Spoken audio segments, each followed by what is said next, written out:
Welcome to the fall meeting of Darien TV79 Advisory Board. We've got a full agenda. Public comment is first, and since there's no one here from the public, I assume we can go on to the next item, which I actually forgot to put on the agenda, but is the approval of the minutes. Any comments on the minutes? Anything? These are the April minutes? These are the April minutes. We did not have a meeting in July. So these were the April. I'll make a motion to approve them as submitted. Do I have a second? Gary? All in favor? Jim, programming update. Okay, I distributed the quarterly update that I had presented to the Board of Selectmen last week, and you can see that everything continues apace. The Vimeo viewership remains very strong, and as certain issues pop up in front of boards such as the Pear Tree Beach redevelopment, that is really helping with viewership. A lot of people are very interested in that, and I've actually I said to the Board of Selectmen, because both Mike and I serve on the RTM, we've been receiving emails that were sent to all members of the RTM with opinions on this particular issue. So I've actually been harvesting those emails and adding them to our distribution list for the program guide. And I think we added maybe 10 people in the past week, people who were not subscribers and maybe not aware of TV79's existence, but now they're diving in and they're watching a lot of those particular meetings. There was also a very interesting article in the Darien Times about the Blight Review Board, which cited and linked to, at my request, a couple of Blight Review Board meetings which regarded a particular case. And gave the specific times to watch. Gave the times to watch, gave the dates, and I looked at the metrics before that story aired. The meeting in October, it had 24 views. The meeting in March, it had 36. As of today, that October meeting had 57 views, and the meeting in March had 44. So when there's an interesting topic, people are finding us out. And I mentioned to Mike earlier that I had a senior town official who shall remain nameless call me today and say, how do I find a meeting on Vimeo? So people are using Vimeo for its intended purpose. Hopefully that link will help. Yeah, I'm actually thinking, because we have some new viewers, I'm thinking of doing a special mailing on how to watch TV79 and explain the cable channel, the YouTube live stream, Vimeo, how to search on Vimeo, how the Vimeos are arranged, just a kind of a primer on how to watch something that's on Channel 79. And I'll run it past you guys if you want to take a look at it before I send it out. I didn't include this in the packet I sent you, but I printed out the monthly report showing viewership of our Vimeo channel by day, and going back to like early September, we had a single day in September where we had 1,144 impressions, and people were watching an average of 40 to 60% of meetings that they were clicking through on. So they're not just surfing and seeing that it's there, they're actually watching some of those meetings. The program guide, which now has 873 recipients, has a rather amazing click-through rate. People open it and look at it to the tune of 34%. And I think for an email opt-in product, that is an astounding response rate. People are looking at it. They rely on it because it includes links to the agendas and the Vimeos of everything that's on our air, and as well upcoming meetings also. So the stats, I think, are strong. The viewership remains strong. Facebook is also doing very well, although the viewership time is less. It's, I think, another way of reinforcing what we're out there with. The best meeting that we've had so far was a non-town meeting. It was a meeting at the Darien Library about empowering students with learning differences. And that got linked in a couple of different places, so it's had over 1,200 minutes of viewing. But on the topic we talked about at the April meeting about whether or not we should cover state representatives Yes. when they do a meeting, the meeting with Senator Duff was among the most viewed meetings of the quarter. Right. Coming up next week, Congressman Himes is going to be here twice. Monday, he's doing a workshop at the Senior Center at lunchtime on preventing fraud. He says his staff is, he doesn't say he's going to be there. Okay, He well, says his staff is We're going going to talk about preventing fraud, which I think for that audience is probably a good idea. And then on Saturday, the 8th, I think it is, at early afternoon, he's going to be in the Town Hall Auditorium doing a town hall meeting, one of several he's doing around through the district. So we will cover the Senior Center on tape. We will go live with the congressman in the auditorium on Saturday afternoon at 2 o'clock. Just because we were having the meeting, and it reminded me to check, and so I sent him a note, but it doesn't ever do any good, is Vimeo. If you do a search on any of the search engines, you can find our content, but if you go within Vimeo itself to do any search on Darien TV79, the only meetings that still come up are from 2017 and 2018. Nothing within the app. The search in the browser, it's fine. You can find the programming. You can do Darien TV79 and the content comes up. But boy, not within the Vimeo app can you find anything past mid-year 2018. Yeah. That's disappointing, but I think that people that look at it regularly understand how it's arranged from the newest to the oldest, and the thumbnails are big, and the names of the meetings are there as well too. So I still think Vimeo is where we're getting most of our viewership from. We've had some technological problems lately with things not working, and I've had zero response, no phone calls from anybody saying, how come there were color bars on for 3 hours the other night on the weekend? But I think the channel on the cable is still very important, and that's the biggest source of our underwriting grants from Area 9. Can I ask a quick question about the blackout period? Yeah. So Congressman Himes obviously is not running, right? So even though there's an election, it's just the political figures who are running for office who are blacked out. Okay. Right. We call it the quiet period. Quiet, sorry. 90 days before in a primary or an election, we only cover candidates for office in the conduction of their normal business. So the Board of Selectmen candidates, if they're holding a Board of Selectmen meeting, we would certainly cover that.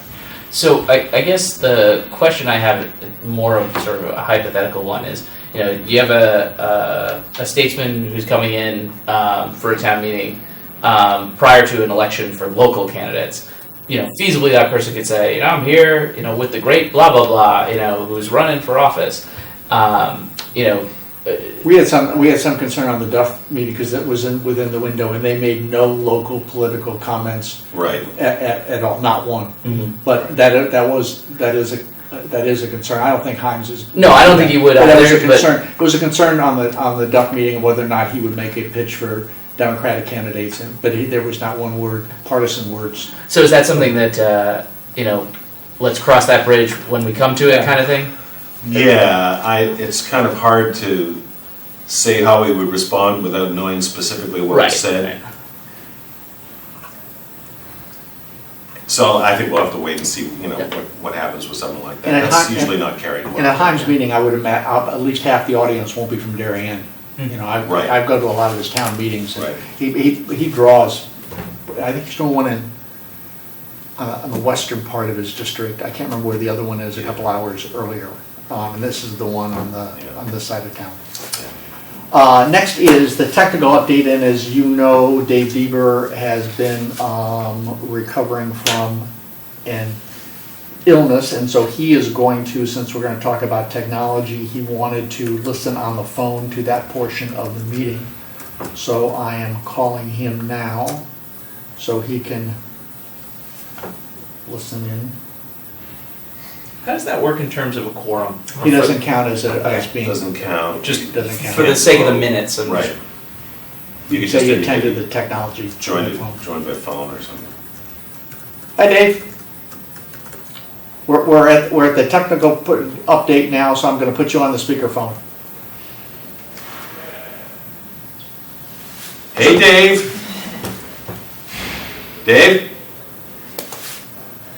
Hello? Yeah. are you there? Okay, yeah, I was hearing a commercial for a second. Yeah, good. We're all here, and we're getting to the technical part of the discussion and the technology update. And the reason that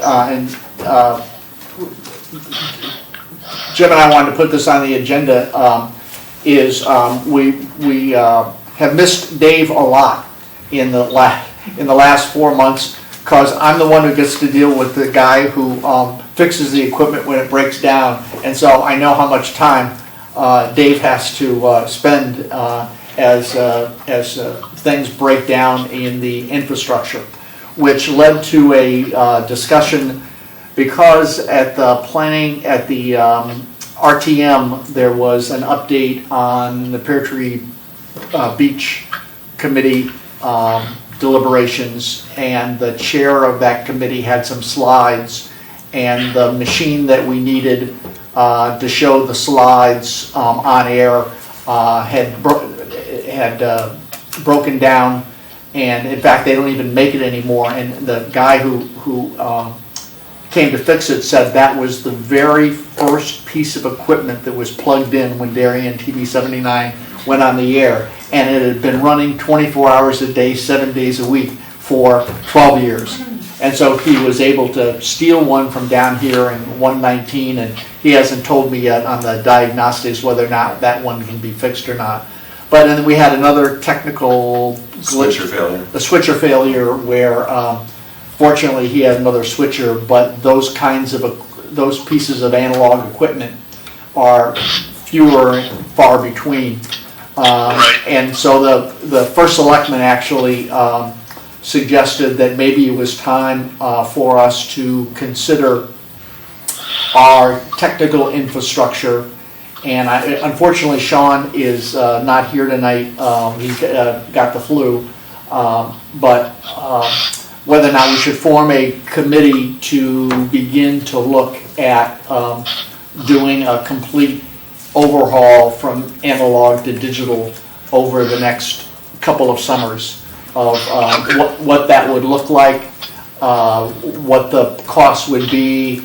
Perhaps we could go to the Darien Foundation to look for some funding, but it might be time, since we're on, when we started it was just one linear platform, and now when you look at all the different platforms that we're feeding to Altice, and we're feeding to YouTube, and we're feeding to Vimeo, and we're feeding to Facebook, and so it's a much more complicated operation now, and so that was the idea of having a committee. Dave, do you have any thoughts on that?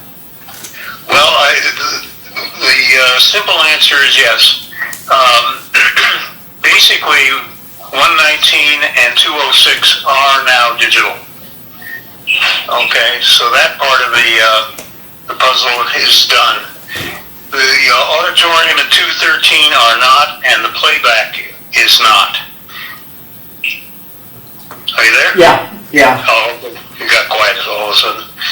So I would approach those as two separate projects, and I would try to in the auditorium 213. I would recommend at this particular point that the new data video equipment that we got for the other two rooms is working well, and it leads to commonality between systems. And we've learned over the years that when the systems are not, don't look like each other, then people get confused and wrong buttons get pushed. What do you think of that as an approach? Regarding the playback side, I would be looking at a server. The one I've seen that probably fills our need is made by Cassius, handled by a company out of New Hampshire. They're a Washington-based company, And I think it's got the capacity to do what we want and much more than what we're doing. You're talking about an investment in that side without installation of somewhere in the area of $22,000 for that. And for the auditorium slash 213, I would think we're talking about 25K. 25K, 25K for those, for just 213 and the auditorium? Yeah, you're replacing 4 cameras, a switcher, and power supplies, and so you're in that neighborhood, and I think that's a high number in both cases. But I always like to go a little bit high, because you know what happens to numbers. What about other aspects, Jim, of master control in terms of smoothing the workflow of a meeting so that it can be trimmed by the operator and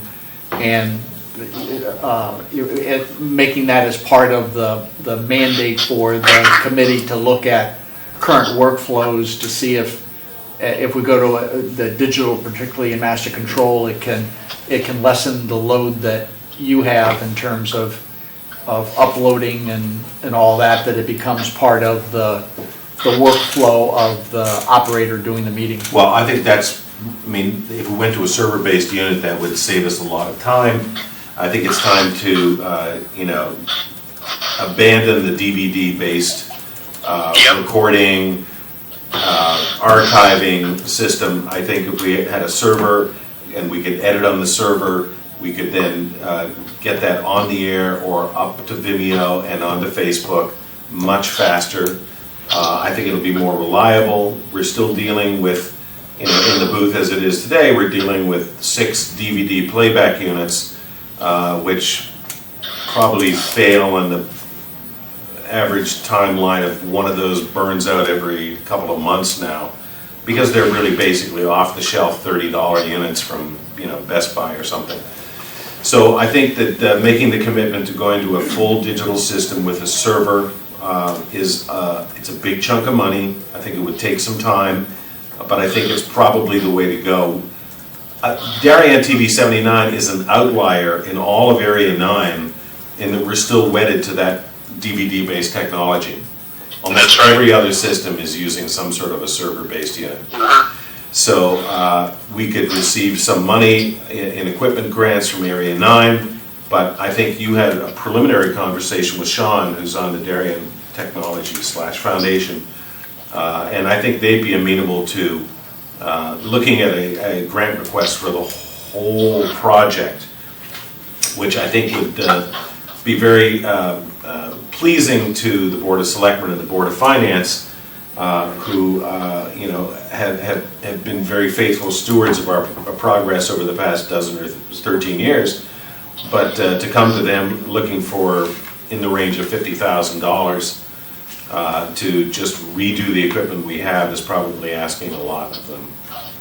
And also maybe looking at, because it is complicated in that there are some nights where the person in the control booth is overseeing 3 to 4 meetings.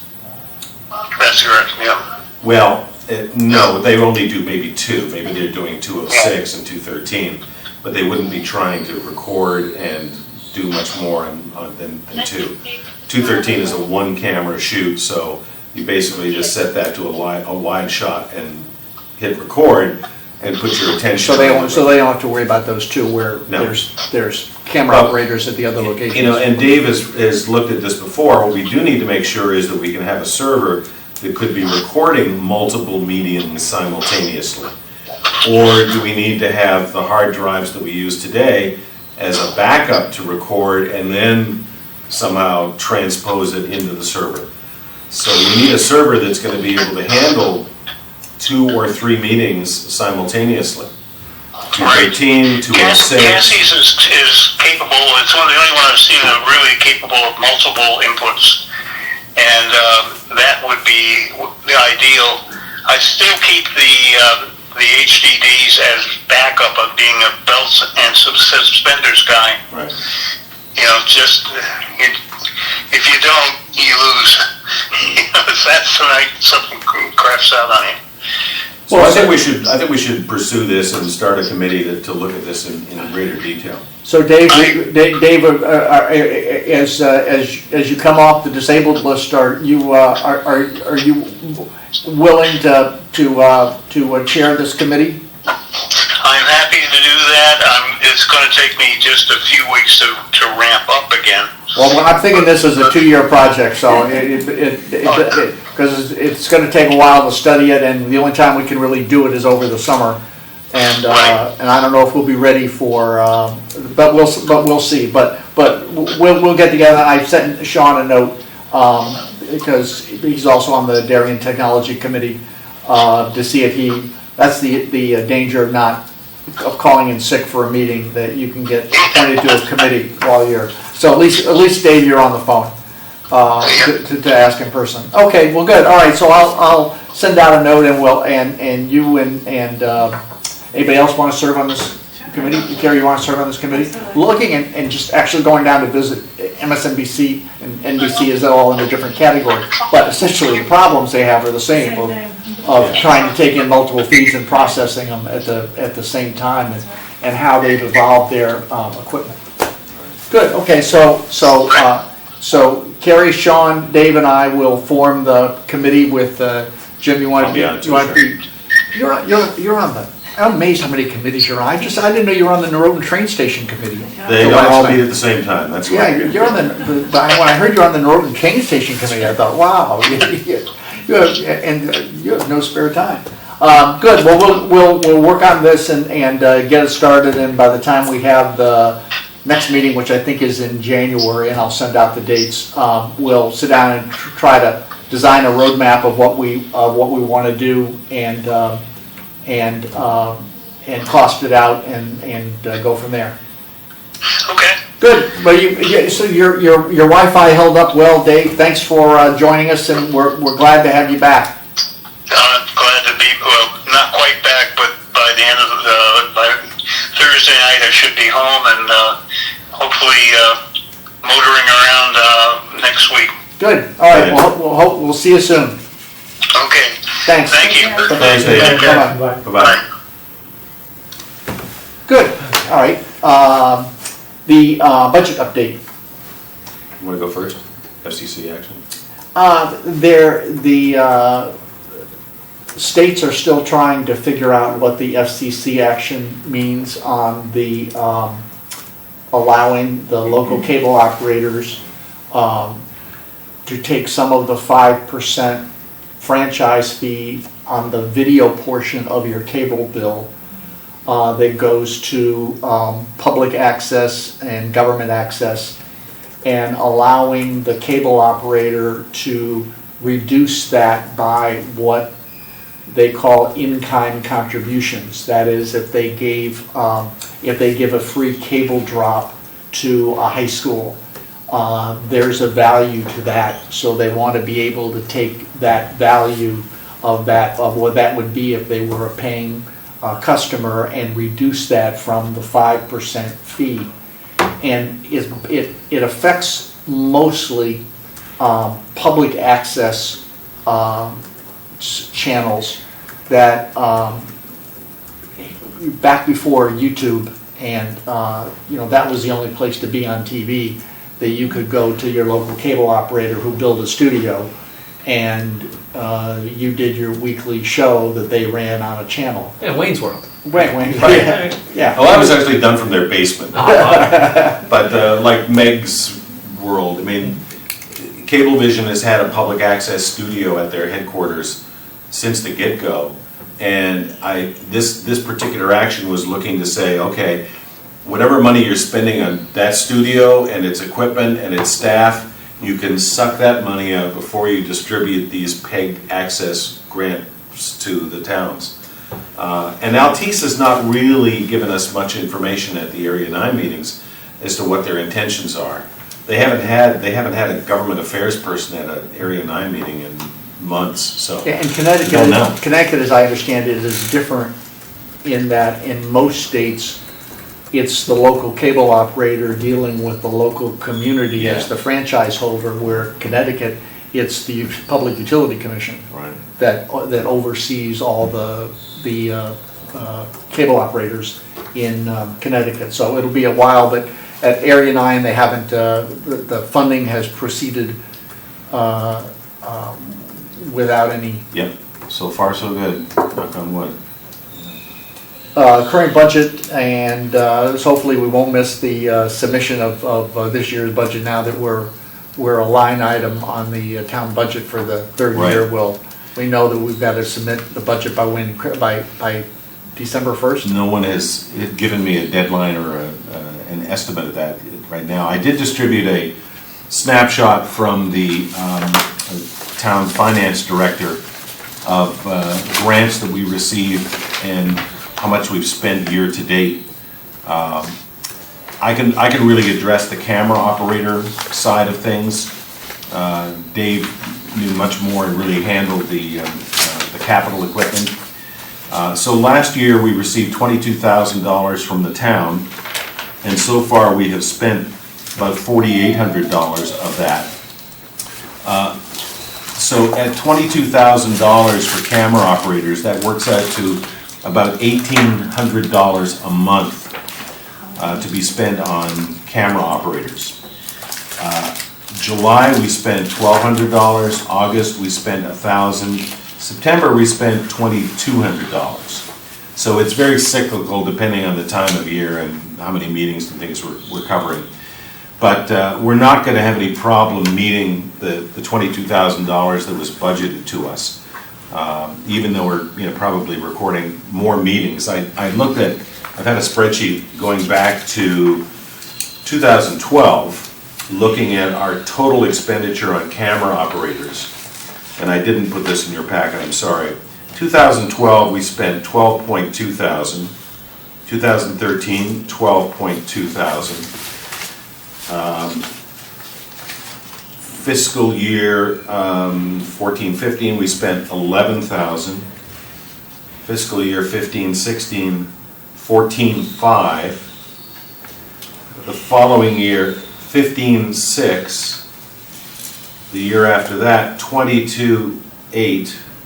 And last year we spent $25,446. So we spent more than we had received last year in the town grants for camera operators. Where did the extra money come from, you're asking? Well, we also received grants from Area 9 that are to be spent on camera operators. The town money has to be spent or we lose it. In other words, you spend it, or if there's anything left over, it goes back to the town. The Area 9 grants can carry over year after year after year. So we still have $10,800 unspent in Area 9 grants for camera operators. I think we should probably ask for the same amount we did last year, the $22,000. Maybe ask for more and indicate that we've been spending more. I don't want to dip into the Area 9 camera operator spending unspent money unless we absolutely have to. But I think we've proven the value of what it is that we do in town, and I think that the Board of Finance, the Board of Selectmen would understand if we came in asking for maybe $24,000 for camera operators. And because I'm going to get to another item in a moment about what we've been paying our camera operators. So The community matters, which are really unprogrammed. We can anticipate how many meetings we'll do from town meetings, but the community matters are kind of unscheduled things, but have strong viewership and Right. and strong connection to the community. And that's, I mean, things like that meeting about learning disabilities, or the League of Women Voters Candidates Night, or the League of Women Voters inviting the Secretary of State Denise Merrill to come down and talk about security of elections. I mean, we cover all of those things. And we do Jim that Himes, and Jim Himes. and town Jim meeting Himes will as well do. too. And we do that as a courtesy. We don't ask the League of Women Voters to pay for our camera operators. We do that because one of our mandates under our operating guidelines is to cover community events. We work with the Darien Athletic Foundation, sharing coverage of the Memorial Day Parade. So my proposal would be to go in and ask them for $24,000 and see if they blink, and work our way down from there. And that will include the next subject you're bringing up. Yeah, let's talk about that maybe. You want to talk about the technology side first? Just a real quick. Yeah. I can't keep the minutes and the digital file open at the same time on an iPad. What was our last year's budget request? 22,000. 22. Okay. You give them that. That's a whole spreadsheet of all the years and end of fiscal year spend on camera operators. I think I've shared that with you in the past. Pretty crude. In terms of technology, what we're looking for in terms of capital equipment, I think I'd have to defer to Dave and see when he's back and what we're looking at what we have a need for. I mean, if we're going to make a conversion to a full digital platform, it doesn't make sense to go out and buy, equipment that's not going to be useful in that endeavor. We may have to just kind of hobble along as best we can, but we do need to, as we pointed out, we had a switcher burnout that was going to be used in the auditorium. That we had a spare for, or our repair guy found a spare. We had an analog converter that allows us to take whatever's on a computer, like a PowerPoint presentation, and be able to show that on the air simultaneously as we record the meeting. That burned out the night of the RTM when there were 3 presentations being made.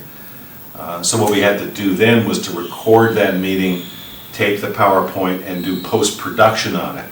So that was another 3 or 4 hours at $25 an hour to pay somebody to do post-production on something that, if the equipment had been working, we wouldn't need to have done.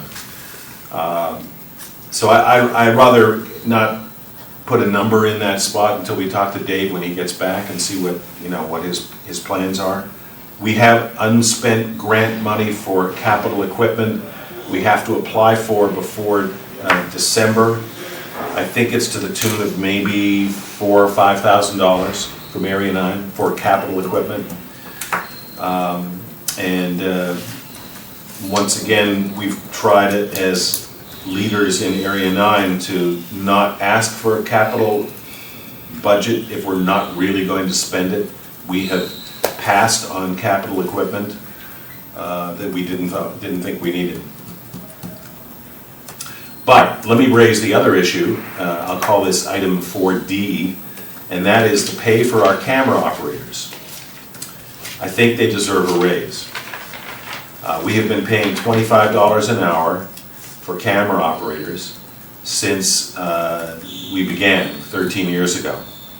And we have a 1-hour minimum. And I did a survey of some of the other Area 9 towns, which I distributed with you, to show you what other towns are paying and what their minimums are. So, for example, in New Canaan, they pay $25 an hour, but they promise the camera operator a 3-hour minimum. In Easton, they pay $25 an hour, but they promise them a 5-hour minimum. In Norwalk, they pay $100 flat regardless of the length of the meeting. Greenwich Government Channel, $25 an hour with a 2-hour minimum. Westport pays $62.50 per hour with no minimum. Now, I did an analysis of our September shoots, and in September we did 32 meetings. I broke them down by an hour and a quarter, hour and a half, hour and 3/4, 2 hours, 2.5, 3+ hours. And you add 15 setup and 15 minutes. Yeah, so if we have, for example, Alyssa who's shooting the meeting this evening, she will get paid for the length of this meeting plus a half hour. basically 15 minutes of setup time to make sure everything's running, so when we say go, she's ready to go. And after the meeting is over, 15 minutes just to pack up the equipment and go home. We also pay her and a couple of other camera operators real time how long it takes them to edit a meeting and start the DVD dub. That saves me time, so I can come in the next morning and immediately put it up on Vimeo. So of the 32 meetings that we did in September, which was a busy month but not atypical, 2/3 of them were less than 2 hours. Now, I'm having trouble finding camera operators. I mean, the people that work with us, one of them lives in Darien. Only one of them. All the others live in Stamford or New Canaan or Norwalk, in neighboring towns. Greenwich, yes. Catherine lives in Greenwich now. And to ask somebody to come and promise them an hour to shoot a 1 hour meeting, okay, an hour and a half, they'll pass on that. I mean, they look at the schedule of meetings that are coming up and they'll go, oh, there's a planning and zoning meeting, or there's a Pear Tree Beach meeting. That's 3 hours. They know it's worth their while to make the trip, come down and do that particular meeting. So of the 32 meetings in September, almost 2/3 of them were less than 2 hours. So what I'm proposing is that we have a 2-hour minimum at $25 an hour if the person also edits and starts the DVD dub. Half of my camera operators know how to do that. The other half will now be incentivized to learn how to do that. It's not hard. But that will save me a lot of time in terms of post-production and getting things up and operating. And I don't think it would cost us that much more over what we're doing now. 1/3 of the meetings are already 2 hours or longer. But it'll also incentivize the camera operators to come to what could potentially be a short meeting. Board of Finance last night, in this very room, held a 3-minute meeting. 3-minute meeting. It was only one item on the agenda. The guy who came in to shoot it, I gave him an hour. I said, okay, you get an hour, I can't ask you to come all the way from Norwalk. He's a struggling student trying to pay tuition, and he's not going to sign up for a meeting that's only going to be 3 minutes long. So my proposal would be, and I have to, I'd like your endorsement of this particular idea, because I now have to then make the argument to the town administrator and provide the data and the rationale of what's that's going to cost us to get their endorsement. But I would suggest a 2-hour minimum if that operator then also is responsible for editing and starting the DVD dub. And then in the future, when we go digital, they'll be trained for the next step as well. Yes, because it'll be a much faster edit once it's recorded digitally. They'll just have to chop off. It's like on your phone, just trim it. Yeah, just trim to the call to order, and from the we're adjourned, done. And then that's pretty much done. So that's not going to be a long process, but I think it's a good way of getting them involved with doing that now. Having them feel more responsibility for the shoot beyond just hitting record and then stop. So to that end, just if kind of implies a certain optionality. Is it no, I can stick to 1 hour? It's an if I don't want to edit, or is it no? It's 2-hour minimum. You got to learn to edit. All or nothing.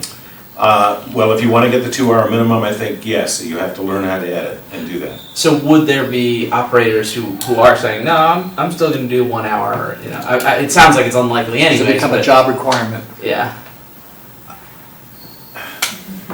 I don't think they're going to say no. I think they're going to say, if they're willing to come in and work an hour shooting a meeting, to spend another, Alyssa maybe takes 10 minutes to edit a meeting after a meeting is over with. It doesn't take long. I'd say the only issue is when the meeting runs late. Yes, at the night, that's true. And the janitor's trying to get out of here because they Right. don't get paid overtime. Right. Then you might have problem trying to. Well, in that case, the person has already made more than the 2-hour Right, minimum. They're right. probably, if So it's a they're long late. P&Z meeting, or a Pear Tree Beach meeting or something, and the janitors are saying, you gotta get out of here, I can't even give you 10 minutes to stay and edit it. You know, they've at least made the minimum. I'm just wondering if it should be worded differently. Just that word "if" kind of jumps out as, wait, right, if I'm reading that sheet of kind of like comparisons and it says or, or if, next to it, I just like uniformity as a person, I guess. I don't know. If it just said 2 hours provided editing as well or something, Okay, I'd be willing to do that. I think that's a reasonable request. All the camera operators we have now have the, all of them, 90% of them have the technological capability and skills to be able to learn how to do an edit on the hard drive and start a DVD dub. And this will now, I think, incentivize those who have not done it so far to do it. And the digital transition will make it that much easier. Make that much easier, yeah. And I think it does, when I looked at it from the email, I was expecting the change in rate, but it sounds like, no, we're changing the hours, which would be putting us more in line with, what other people are doing. Right, So. right. And if it's more than 2 hours, if it's a 3-hour meeting and you have time to edit it, I'll give you the extra quarter hour or half hour, whatever it is that it takes. Because I allow them to bill me in quarter-hour segments. And maybe, there's some camera operators here, our senior videographer, who has a day job as a registrar of voters in New Canaan and is not with us this week for obvious reasons. If I'm away on vacation, he could be pulling down $600 a month because he gets paid for everything that I do for free.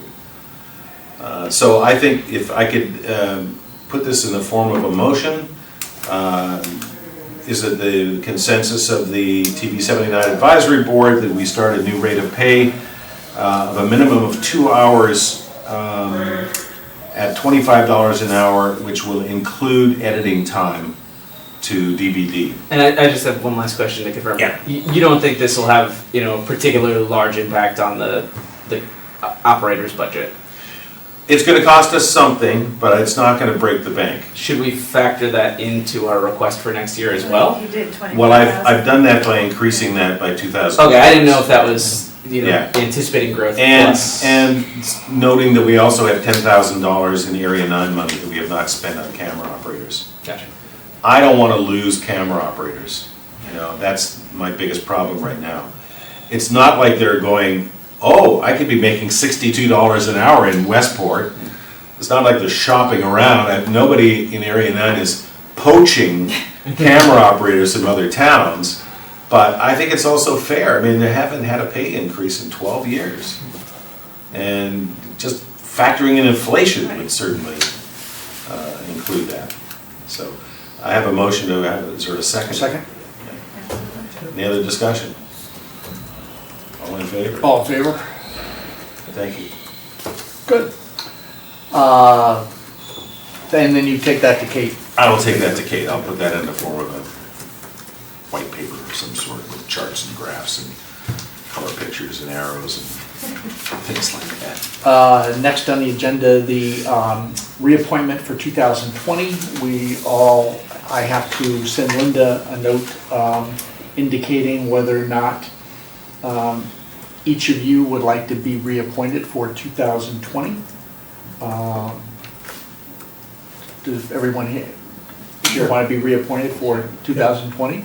All right, I will send Linda, and I'll check with Sean, and I'll check with Dave, and then send Linda a note.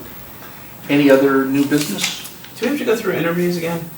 No, Okay. no, it's just they changed it 2 or 3 years ago. We used to be 2-year terms, and they changed it 2 or 3 years ago that everybody is on a 1-year cycle, except if you're on a commission, where I sort of heard the other night, people getting appointed for 2 years and 18 months, but those were commissions, not advisory boards. But so everybody goes through the same thing. We've decided to stay in as an advisory board because if we were a commission or a committee, Mike and I would not be able to serve because we're already on the RTM. So this allows us to keep changing hats. And Any other new business? But if you get a chance to watch the Vimeo, watch the end of last night's Board of Selectmen's meeting. The beginning is pretty interesting too, with the plans for the new Groton train station. But to find out why the solar hasn't been lit yet. But go to the end of the meeting. It's the final Board of Selectmen meeting for the current board, with the election being November 5th. And I appreciated Mark Thorne saying, thanking TV79. And although there were some times in some committee meetings that he was in that the discussion was such that he wishes the camera wasn't on, over his 4 years on the Board of Selectmen, he was happy that TV79 was there and covering all the meetings, whether people were comfortable having the cameras on or not. So I thank Mark for those nice comments. And I think Kip Coombs at the candidates night, leads Yes. voters, The same. you know, in listing a slew of things that made life in Darien great. I think TV79 and Vimeo were like in the top 3 somewhere. So I think, you know, if looking back, as you know, Dave and I started this thing like 13 years ago, to some skepticism. I think and with the support of several First Select persons in that period of time, I think we have really proven our worth and our merit. And you know, I think Dave and I both got involved, as many of you did, because you know we believe in open, transparent government, and it can't get much more transparent than it is here in Darien. Nobody can say things are going on behind closed doors. I mean, it's all there for people to watch if they're interested. And you know, thanks to Mike in moving us to you know, Facebook and YouTube,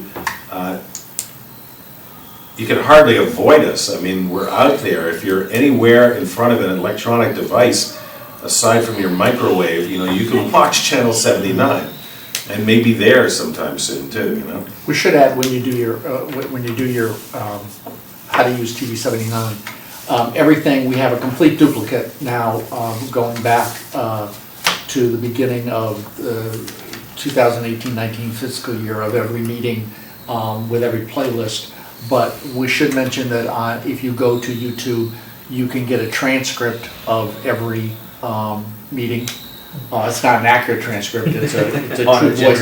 It's an auto-generated transcript, and also closed captioning with just a click of a button. But the transcript element is pretty interesting, of someone who would prefer to read the transcript of a meeting. But it's another way that TV79 is available in an unedited transcript. But it's just another way that people can consume the content in the way that they choose to. Is that keyword searchable? Or you have to just kind of watch it as it rolls past? You know, I don't know, I haven't checked it. But you just go into, I'll send you the link, but you just have to click one button, it's easy to find. There's some way to put it on the side. Yeah, it goes on the side. Yeah, But I haven't keyword searched it. I haven't keyword Command searched. F maybe and see if a specific word pops up. But you know, the problem is with the auto-generated. I've shown videos in class, and you know, all of a sudden Alexander becomes ham something. You know, it's Ham like sandwich. yeah.